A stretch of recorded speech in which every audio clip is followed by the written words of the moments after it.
If you study the caliphate of Sayyidina Uthman, for whom these 1400 Sahaba were ready to fight and die, you will find that the 12 years of his caliphate went down in history as one of the most magnificent eras of the Muslims.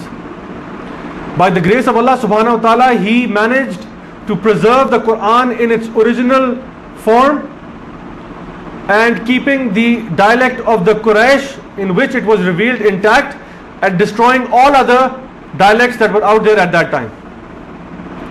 He expanded the Masjid Nabawi when he realized that the Muslims had grown in number to the extent that they could not fit in the mosque any longer. If we start to talk about the economic growth of the Muslims during his lifetime because of his business background, it will take several lectures to cover that era and the economic growth of the Muslims during that time. And for an economist or for a person dealing with finance, that is an example to follow. His examples of public service, building of canals and good water systems during that lifetime are also legendary examples. He had a reign from Spain to Tunisia to Algeria to Libya, Morocco, Afghanistan, Tashkent, Samarkand, and consolidation of the Muslim headquarters in Palestine, Jordan, and Makkah and Medina. His reign was starting from North Africa right up to China. That was the area, that was the extent of the empire of Sayyidina Uthman, who managed all of this during his lifetime. But like the warning that was given by the Prophet ﷺ that there will be a calamity that will befall during his lifetime, it was the birth of a terrible fitna for the Muslims and a terrible fitna for Islam during his lifetime. We know that the Jews had always plotted against the Muslims ever since they migrated to Medina. They were never happy that the Muslims had come and migrated to Medina. Though some of them whose hearts were attached to Allah subhanahu wa ta'ala had embraced Islam, some of their rabbis had accepted Islam and became great Muslims and did wonders for Islam, though there were some who plotted and planned against the Muslims from the very beginning. Before the Muslims had come to Medina, they were engaged in getting the tribes in Medina at that time to fight constantly amongst one another so that none of them can establish control. But when Islam came to Medina and the people and the tribes started to come together and join under the banner of Tawheed, the Jews started to think that this is a possible threat for our existence. And an example and manifestation of this came in the form of a man by the name of Abdullah ibn s.a.w, who was a Jew who pledged allegiance by putting his hand on the hand of Sayyidina Uthman ibn Affan radiallahu anhu and embraced Islam, or so it seemed. He embraced Islam, but immediately after accepting Islam, it was clear what his intentions were. He wished to weaken the Muslims from within, and he started propagating some really distorted aqidas of our deen. The first one being, he said that you Muslims are waiting for Isa alayhi salam, and he is a prophet who is not greater than the Prophet sallallahu alaihi wasallam. So if Isa alayhi salam can come back, surely the Prophet sallallahu alaihi wasallam can also come back. And this caused some confusion in the minds of those Muslims who had just recently embraced Islam. Muslims who were present in Egypt, Syria, Yemen, and so on. He later started propagating that Sayyidina Ali radiallahu anhu was divine in his nature, and he started attributing godly attributes to Hazrat Ali radiallahu anhu. So much so that there is a hadith in Sahih Bukhari where it is mentioned that Sayyidina Ali radiallahu anhu, when he found out that people were propagating this sort of ideology and giving him divine attributes, he burnt them. Those who were following Abdullah ibn s.a.w at that time, because he could not tolerate from amongst the Muslims to have such ideologies.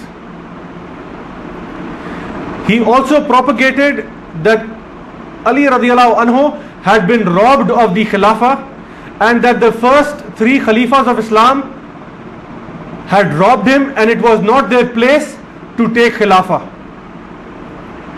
He further propagated that Uthman ibn Affan radiallahu anhu was one of the greatest enemies of Islam, na'udhu billah. And his ideologies spread across the Muslim lands to far places. And young rebels who were Muslims but terribly misguided, they caught on to this new wave which was launched by this former Jew. And so they began to plot against Sayyidina Uthman ibn Affan radiallahu anhu in order to kill him. These were the youth who had never met the Holy Prophet sallallahu alaihi wasallam, neither were they ever close to the companions of the Prophet sallallahu alaihi wasallam. But they started following the ideology which was so massively propagated by this Jew and further inflated by the Jews of Yemen. And you can go into history and look at this incident in great detail of how this nonsense was propagated. What the Jew Paul did to Christianity, known as Saint Paul, he was on his way to kill the Christians, and then he had a change of heart and he said that I have been divinely guided and now I am one of the saints, and so on and so forth. The same thing was done by Abdullah ibn s.a.w. to Islam, or at least he tried to do the same thing. The same way as Paul tried to distort the teachings of Isa alayhi salam, and he managed to do so excellently, giving Isa alayhi salam a divine status, giving Isa alayhi salam, merging his deen with the ideologies of the pagans, led by none other than the shaitan. The same ideology was propagated by Abdullah ibn s.a.w, who did pretty much the same game plan that was done by Paul. And the reaction of this was that these young rebels from Egypt came to Medina to perform Hajj, and in that garb they wanted to assassinate Sayyidina Uthman ibn Affan radiallahu anhu.